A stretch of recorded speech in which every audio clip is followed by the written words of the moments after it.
안녕하세요. 저는 결혼한 지 1년이 채 안 된 20대 후반의 여성입니다.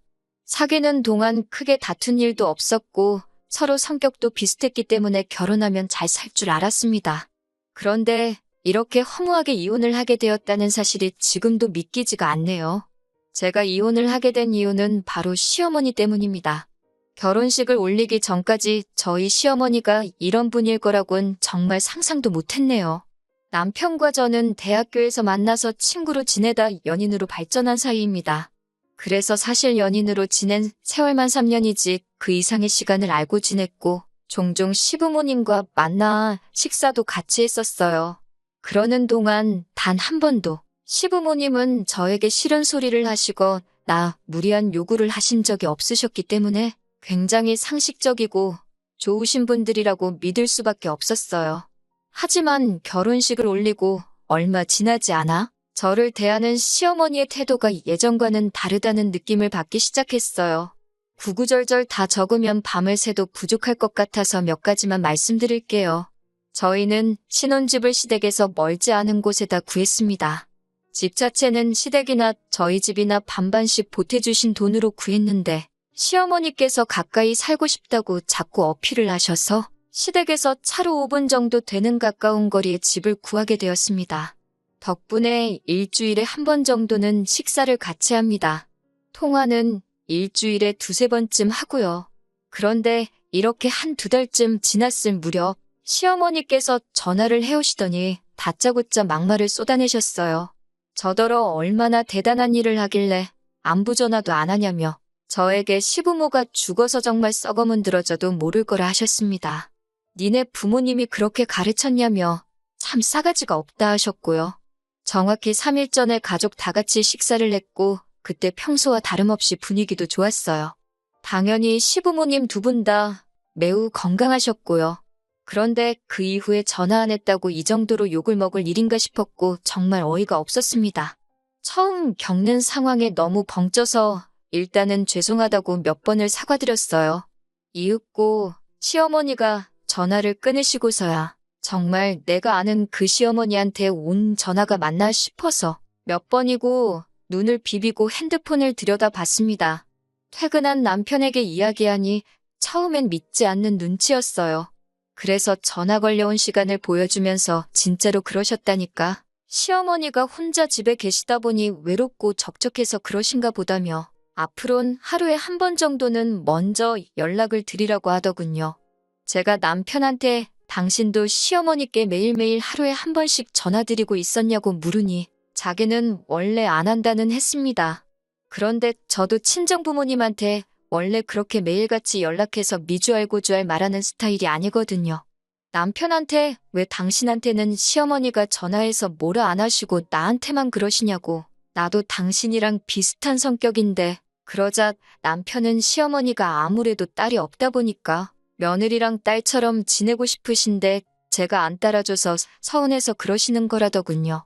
자꾸 어떻게든 시어머니의 행동을 정당화하려는 남편에게 짜증이 났습니다. 결국 제가 어떤 부모가 딸이 전화 좀 안 했기로써니 저런 막말을 하냐고 따졌습니다. 그러자 남편은 꼭 잘잘못을 따져야겠냐며 시어머니한테 사과라도 받아야 직성이 풀리겠냐며 그냥 하루에 한 번 짧게라도 전화만 드리면 되는 걸 가지고 일을 크게 만들지 말자며 반강제로 저를 설득하려 들었습니다. 결국 그렇게 이 사건은 어영부영 지나가 버렸습니다. 하지만 이 일은 시어머니 횡포의 서막에 불과했습니다. 저는 어렸을 때 교통사고를 당한 후 후유증으로 만성요통에 시달리고 있어요. 그동안은 그래도 병원도 다니고 하면서 그럭저럭 관리를 하고 있었는데 결혼식을 올리고 얼마 지나지 않아 이직까지 하면서 스트레스를 많이 받았던 것 같아요. 그래서 남편과 상의 끝에 당분간 회사 일을 쉬면서 운동도 하고 재활에 힘쓰기로 했습니다. 저희는 너무 늦지 않게 아이를 가지고 싶었거든요. 그런데 남편이 그 이야기를 시부모님께 했는지 다음 날 시어머니께 전화가 걸려왔어요. 시어머니는 허리가 안 좋다는 걸 왜 결혼 전에 말하지 않았냐면서 저나 저희 친정부모님이 당신을 속였다며 분개하셨습니다. 저는 남편이 분명히 알고 있었다고 말씀을 드렸습니다. 그러자 이번엔 회사는 언제까지 나갈 거냐고 하시길래 이번 주로 끝이라고 했습니다. 그러자 시어머니는 저 때문에 불쌍한 당신 아들만 등골 빠지게 돈 벌어오게 생겼다며 염치도 없다고 그러시더군요. 그나마 지금도 제가 수위를 낮춰서 적고 있는 거고 원래는 이것보다 더 심하게 말씀하셨어요. 아무튼 이때는 저도 참을 수가 없어서 왜 그렇게 말씀하시냐고 어머님이 이런 이중인격이신 줄 몰랐다고 저야말로 사기 결혼 당한 기분이라고 화를 냈습니다. 그러자 시어머니는 전화를 확 끊어버리셨어요. 퇴근하고 집에 들어온 남편에게 오늘 낮에 시어머니가 하신 말씀을 하나도 빼놓지 않고 전달했습니다. 대성통곡을 하면서 이야기를 하니 남편도 이번엔 제 말을 믿는 눈치였어요. 당장 시어머니께 따지러 가자더라고요.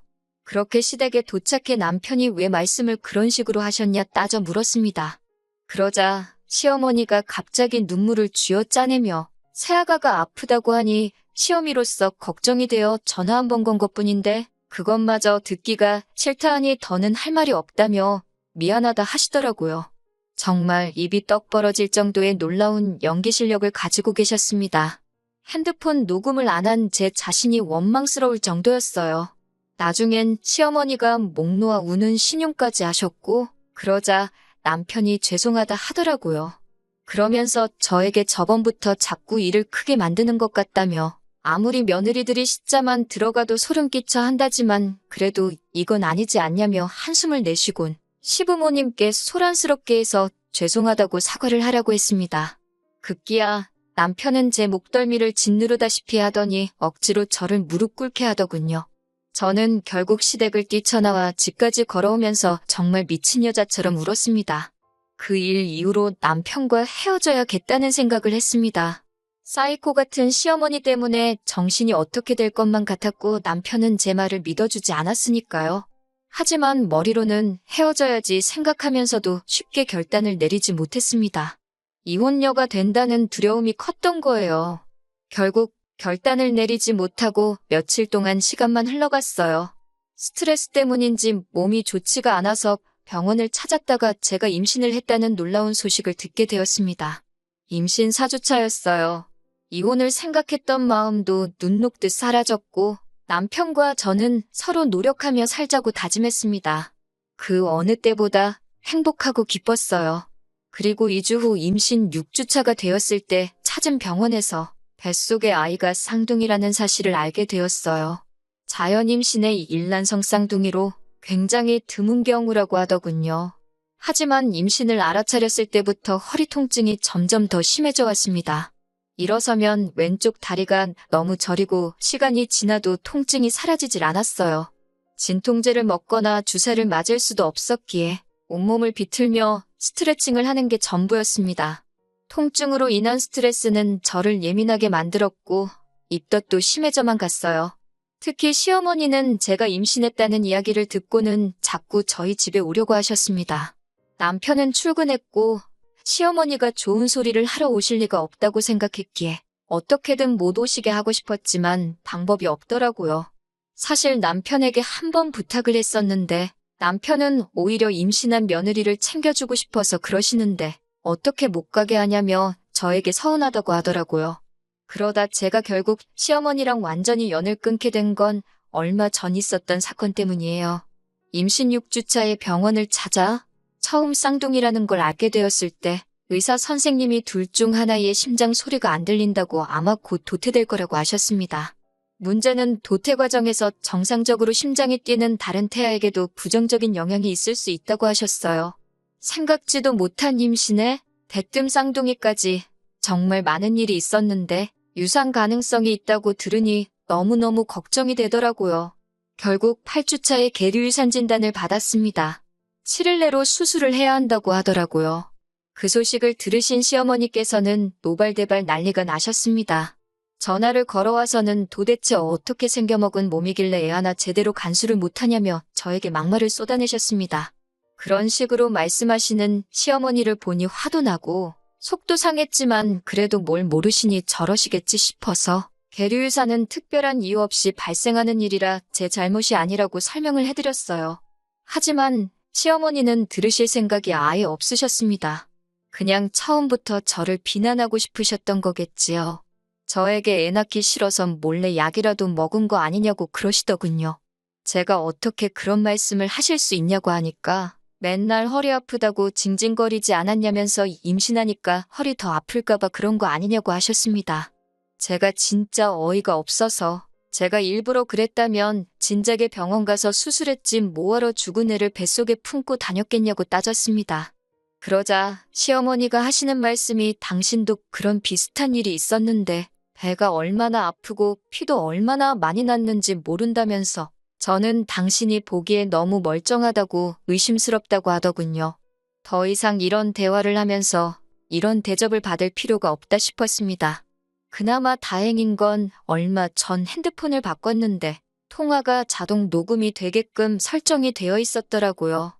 의도치 않게 시어머니의 폭언이 제 핸드폰에 고스란히 담기게 되었습니다. 저는 가타부타 설명 없이 남편에게 그 녹음 파일을 보냈습니다. 얼마 있다가 남편에게 전화가 걸려와서는 이게 다 무슨 소리냐고 묻더라고요.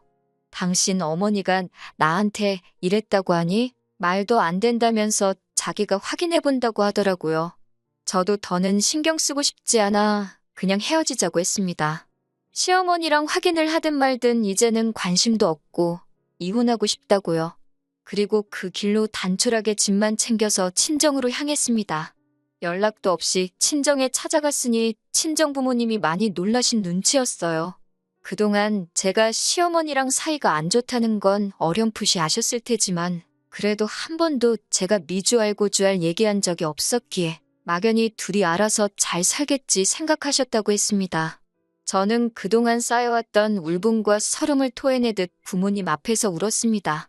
친정 부모님은 차라리 얘가 없으니 잘 됐다며 그냥 이대로 여기서 당신들과 살자고 하셨습니다.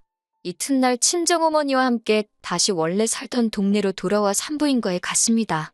가서 수술을 하고 3일간 입원도 해야만 했어요. 남편은 그 와중에 출장에 잡히는 바람에 제 옆에 있지 않았어요. 미안하다고 몇 번 사과는 하더라고요. 아무튼 퇴원 후 저는 남은 짐을 마저 챙기러 집으로 향했어요. 집에는 시어머니가 계셨습니다. 시어머니는 저와 저희 어머니를 번갈아 보더니 아무리 딸이 친정에 찾아왔어도 돌려보내는 게 부모의 도리 아니냐며 자식 교육을 더 엄하게 시키셔야겠다고 기어이 한마디 하시더라고요. 그리고 저는 처음으로 저희 친정어머니가 다른 사람 머리채 잡는 모습을 보게 되었습니다. 친정어머니는 제가 생전 듣도 보도 못한 쌍욕을 하시며 시어머니께 오늘 너 죽고 나 죽자며 달라드셨습니다. 시끄러운 싸움 소리에 옆집 부부가 쫓아나왔다가 두 분의 싸움을 말리셨는데 나중에 보니 저희 친정어머니 손에 머리카락이 한 움큼 잡혀 있었네요. 사돈끼리 이렇게까지 싸웠으니 더는 수습할 방법이 없었고 결국 남편과도 이혼하게 되었습니다. 남편에게 시어머니가 하신 폭언을 들려주며 합의 이혼을 할 건지 아니면 소송으로 가고 싶은지 물었습니다. 남편은 처음부터 자기가 방패막이가 돼줬어야 하는데 그러질 못했다며 미안하다고 하더군요. 그러면서 합의 이혼으로 하고 전세보증금은 저더러 다 가지라고 했습니다. 사실 남편이 모은 돈이었으면 그동안의 정을 봐서라도 돌려줬을 텐데 전부 시어머니가 대출받으신 돈인 걸 알았기에 그냥 위자료 명목으로 받았습니다. 그리고 지금 저는 학교 다닐 때부터 해보고 싶었던 미술 공부를 하며 지내고 있어요. 얼마 전에 미처 챙겨가지 못한 물건이 있어서 남편을 따로 만나게 되었습니다. 남편이 말하길 저와 이혼하게 된 것도 자기 어머니 성격이 사이코라는 것도 지금 우리 동기들 사이에 다 소문이 나면서 많은 친구를 잃게 되었다고 하더군요. 저더러 누가 혹시 자기에 대해서 물어보면 좋게 좀 이야기를 해줄 수 있겠냐고 부탁을 해왔고요. 제가 한 번은 도대체 당신 어머니는 왜 나한테 그러신 거냐고 물으니 하나뿐인 아들을 새로운 여자한테 뺏긴 기분이었다고 그러시더랍니다. 어떻게 며느리를 질투의 대상으로 삼을 수 있는지 제 상식으론 도저히 이해가 되지 않았습니다. 남편도 이번 일을 계기로 시어머니를 다시 보게 되었다며 저에게 몇 번이고 미안하다고 했습니다. 지금은 남편과 저는 서로 행복을 빌어주는 사이가 되었고 시어머니는 남편이 알아서 잘 모시겠지요. 사실 크게 관심이 없습니다. 이제는 돌아선 남남이니까요. 아마 시어머니 살아계신 동안에는 남편이 다시 결혼을 하지는 않을 거예요. 어렵게 되찾은 아들을 다시 빼앗기진 않을 거 아니에요? 다시 결혼하지 않는 게 남편과 만날 상대에게도 더 좋을 거 아니에요? 아무쪼록 소중한 아들 끼고 행복하게 사셨으면 좋겠네요.